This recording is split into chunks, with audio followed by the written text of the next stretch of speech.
Hi, Dr. Regan Robertson, CCO of Productive Dentist Academy here, and I have a question for you. Are you finding it hard to get your team aligned to your vision, but you know you deserve growth just like everybody else? That's why we've created the PDA Productivity Workshop.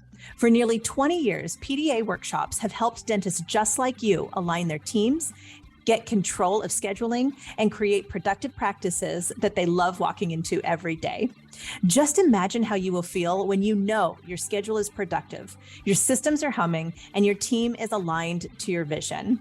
It's simple, but it's not necessarily easy. We can help. Visit productivedentist.com/workshop. That's productivedentist.com/workshop to secure your seats now. We don't have any high and mighty people that work with PDA. I mean, we've got a lot of phenomenal folks, but they're all willing to share their journey and, where they've gotten to and how they got there. And all of our folks that work with us, including yourself, and we can go down through our employees. They're all people who are striving to be the best they can be.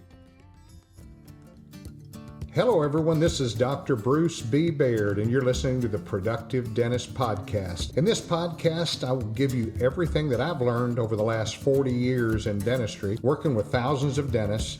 I'll tell you, it's not that my way is the only way. It's just one that has worked extremely well for me, and I'd love to share that with you so you too can enjoy the choices and lifestyle that productivity allows. More time for things you love, increased pay, better team relationships, and lowered stress. Let's get into it with this week's episode of the Productive Dentist Podcast.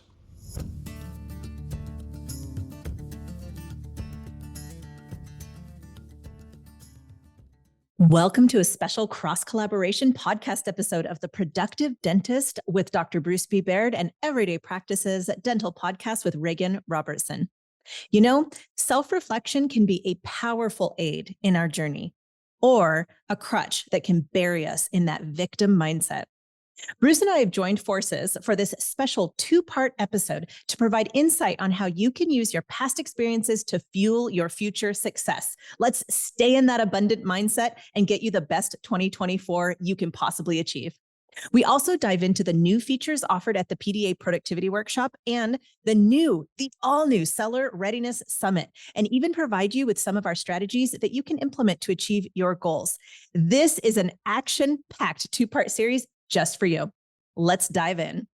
This makes a lot of sense because when we bring in alliance partners to the events, we know that we have vetted them out carefully. They align with the philosophy. And I think the same goes for the investment grade practice and the seller readiness. We brought in additional speakers that have that same level of excellence, which is a really high standard.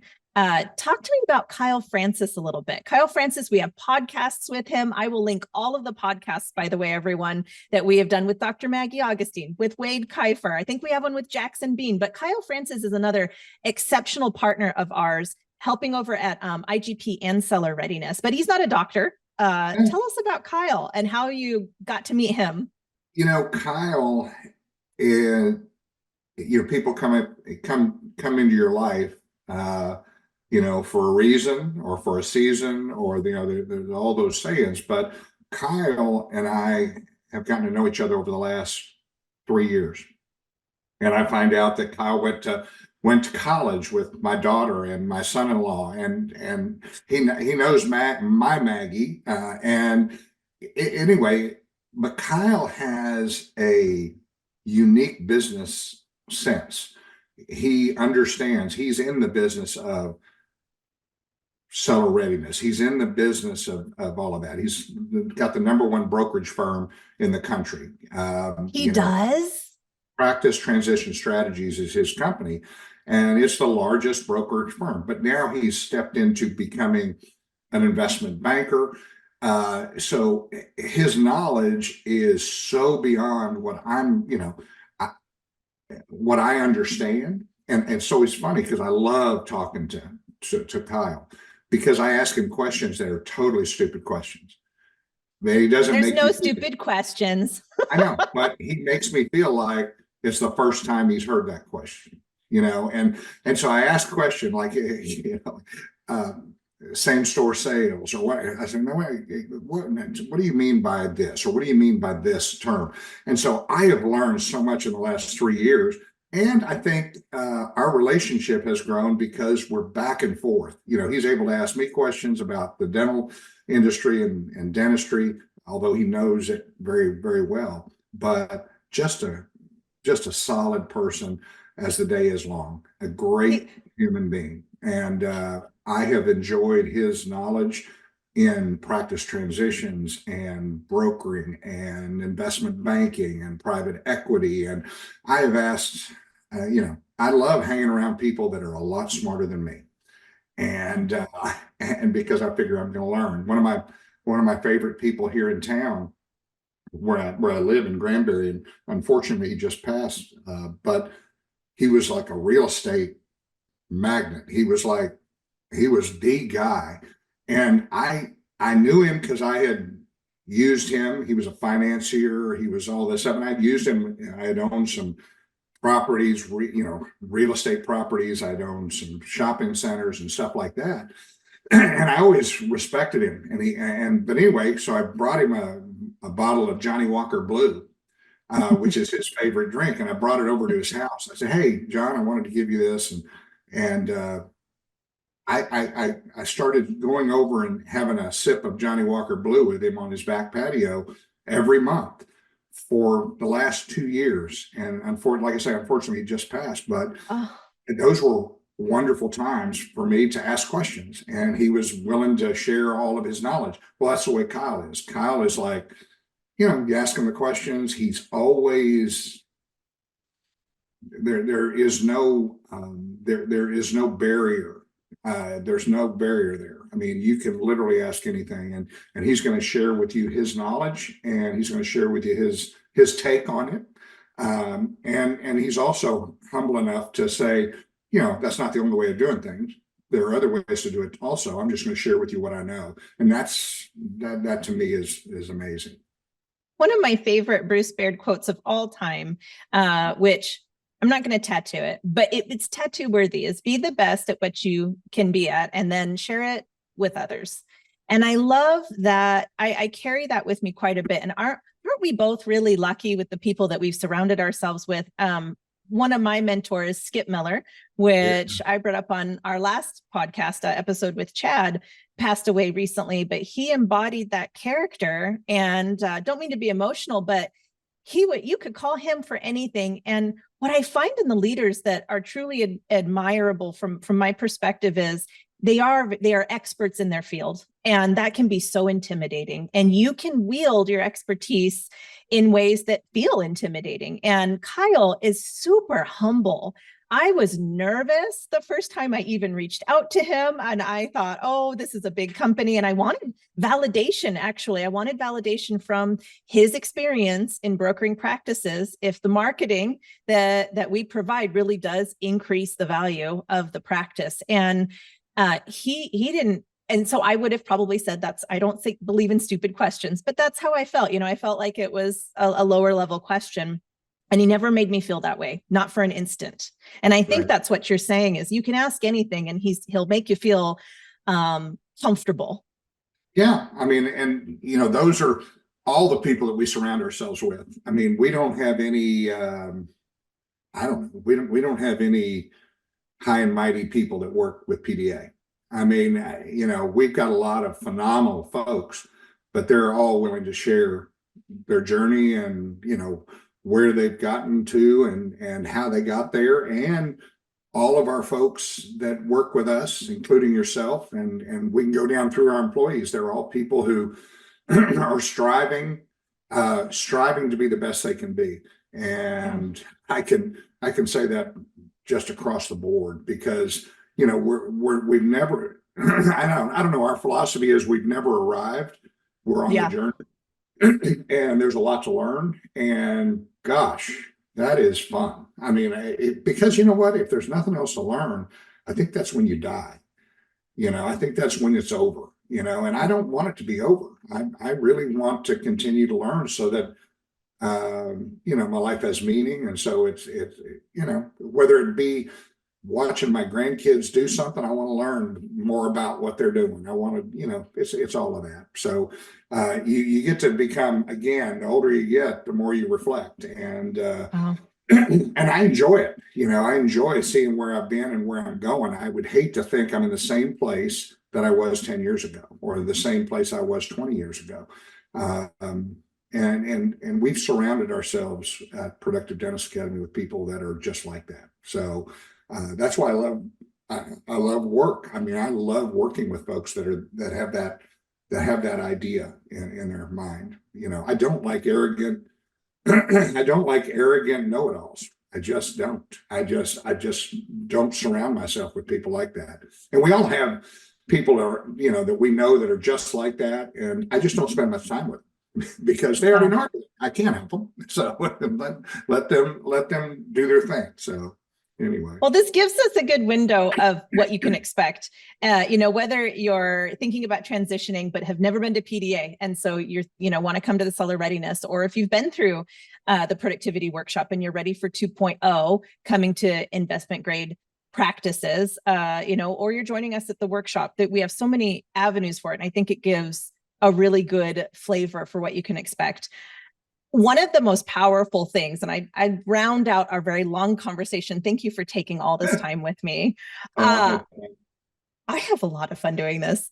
It's a balance. No matter your industry, no matter your trade or your craft, to me, it comes down to two elements, and it's data and it's emotion, and how you blend the two and communicate. And I want to wrap back around to something you said earlier, that you said really gets some dentists tied up in bunches, and it gets me tied up in bunches, is the best clinician doesn't always win. The best communicator wins. Yeah. And that is, that's a hero's journey. That's a mission in and of itself. I get up thinking, Bruce, every day about the dentist that is so totally gifted and can bring someone to health, and they don't have the skills to get over the hump and attract those patients that they deserve. It's the saddest story. I mean, we see it. People have been through Coyce, they've been through Spear, they've been through Pankey, they've been through Dawson, they've been through all these programs. They've spent a fortune learning the best techniques, the best technology, the best of everything, but yet they haven't learned to communicate so a patient says yes. It's not sales. It's people say I'm a great salesman. I mean, I can sell ice Eskimos and the whole story, but the reason I do it is because I'm so committed. I believe so much in what we're doing. It's easy for me to sell. I couldn't sell if I just couldn't. I mean, I could not sell anything if I wasn't totally committed. You're not selling. You solve problems. You solve problems for people. That's how it be. And that comes from a genuine heart too. I think to me, that's how I define the difference between sales and a solution. I know we have to use the word sales, but that's what I see. I love that. Sales it's not sales, it's solutions. And that might be my next podcast. So let's make that the next podcast. It's not sales, it's solutions. And so that's why I always tell patients, if I was in your situation, this is kind of the way I'd be thinking. This is what I would do. Now, there's a lot of different ways of doing things, but this is what I would do if it was me. And then if you built that trust and that relationship with the patient, it's so easy to get patients to say yes. But it's when you get bound down with your anal retentive dental background, the engineering background, and you want to explain to them how you do a filling. People don't care how you do the filling. They want to know what that filling is going to do for them. It's going to make this tooth last. It's going to mean you're not going to have pain. You're not going to whatever. But, we get way too technical. And that's why I always say there's only two types of patients. There's engineers and non-engineers. And the biggest problem with dentists, we're engineers. And not many of our patients are engineers. You have to understand, if I'm going to tell somebody, if I've got a pilot in the chair, or if I've got an engineer in the chair, I do have to talk about the molecular structure of titanium. I do have to do these things. But 80% of my patients could care less about any of that. They don't give a crap about any of that. They just want to like me. They want to like the office. And then they'll do whatever we ask them to do. So yeah, I'm super excited and super pumped, super pumped to be able to share that at the workshop over the last 20 years. One of the coolest investments of, I think, PDA's entirely, this is completely biased since I am the chief communication officer with PDA. The best investment we have made is taking that internal communication that you're talking about, your proprietary, this is how I talk to patients, and cohesively moving that into your external advertising and your external message so that the whole thing feels seamless. When you're getting a massage and like they don't take one hand is always on at some point. They typically don't have a handoff. That's how I think of external advertising, pulling it through the entire patient experience. And this year, I guess I'm super pumped. I couldn't get even any more pumped for this. We have, I will be presenting the elements of authentic marketing versus authority marketing. So if you want to expand beyond a 50-mile radius, and you want to build out your own persona, there's 2 programs for that. I hit on at the workshop and IGP. In Investment Grade Practice Summit, though, we have Dr. Adrienne Reynolds, our Chief Human Resources Officer, and Matt Hutchings, who is our Employer Brand Manager. So I don't know how many practices today think about marketing to attract talent, but we started thinking about this years ago, and we have an entire division now devoted to this because of the challenges that sprung up from COVID. We had all of this fallout and nothing, so one part that's really frustrating is a doctor who can't communicate how clinically excellent they are. The secondary piece is, what if you have constant team turnover, or you just can't find team? Right. I actually did a podcast on team this past week for Productive Dentist Academy, for Productive Dentist podcast. But yeah, it is very frustrating. There are things that hold you back, not being able to be a team, not being able to communicate with the patients, but those are all solvable. Those are all fixable. Can you have a persona that's 100 miles away from your practice? I think so, because we did it. We did it. Our average new patient would come 50 to 75 miles to come to our practice.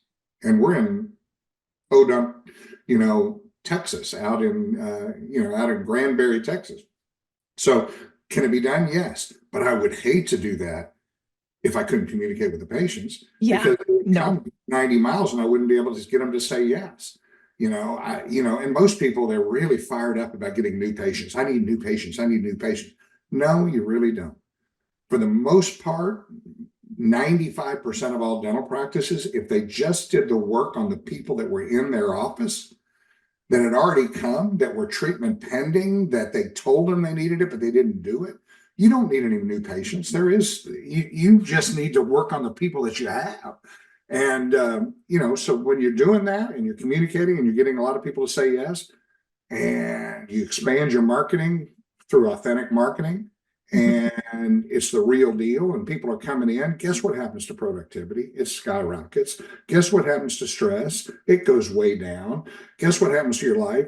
I don't know. You're helping more people. And if that's, the money always takes care of itself. So it's not about production per hour. It is, but that's how I measure. That's how I measure things. But the money always takes care of itself. Just take great care of people.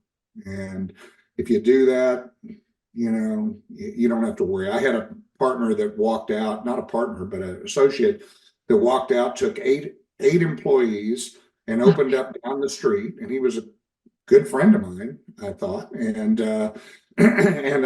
I could have done a lot of things. I could have sued him. They were running charts off in the office. They were doing all this. And, I talked to a very, very knowledgeable dentist.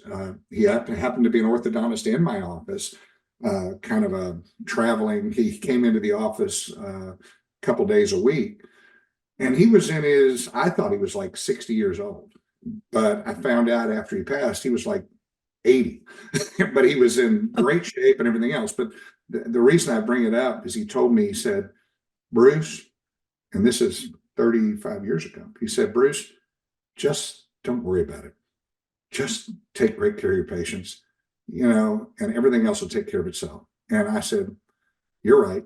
And the only thing I did put a billboard above his trailer that he opened. He had a single trailer, and I put a billboard talking dentistry for the new millennium. And really? We have paved parking. We have, because you got to go. That was the only thing I did. That was a little rude, but what I'll say is I concentrated on taking great care of the patients, just like Travis told me. And what ended up happening was in 4 months, we were producing about 30% more than we used to produce with 8 more employees and an associate. And, that taught me a great lesson 35 years ago. It was like, just take great care of the patients, and, everything else take care of itself. So it's a true story. You're good at staying in the hero's mindset as opposed to the victim. You don't play victim well. It's not worth it. It's just not worth it. That's the scarcity mindset as opposed to abundance. And, if we can share that with dentists across the country, then we've done some amazing stuff, and we've really helped some people. So that's my deal. I'm at the point in my life where this is my jam. This is what I like, and but I really feel like I've been that way for a good portion of my career.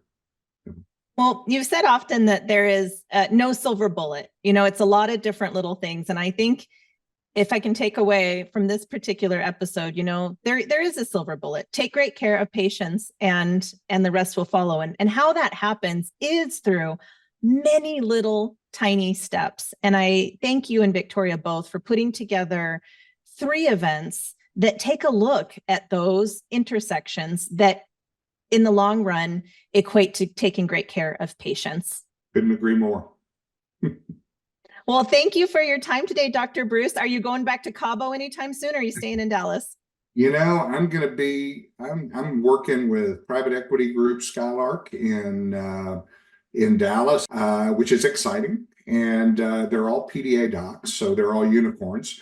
And so it's kind of fun, and going to all these offices, finding out what they're doing, that is special in their office, and sharing it with the other offices that are part of the deal. So I'm super pumped. Unicorn is an actual financial term, isn't it? I think so. I believe it is. I'll have to ask Kyle. I think it is a real term. And let's end on that note. Unicorns. We create unicorns at PDA. You're creating unicorns. That's what's fun. Thanks, Regan. Thank you, Bruce. Thank you for joining me for this episode of the Productive Dentist Podcast. If you found this episode helpful, make sure you subscribe. Pass it along to a friend. Give us a like on iTunes and Spotify, or drop me an email at podcast@productivedentist.com. Don't forget to check out other podcasts from the Productive Dentist Academy at productivedentistpodcast.com. Join me again next week for another episode of the Productive Dentist Podcast.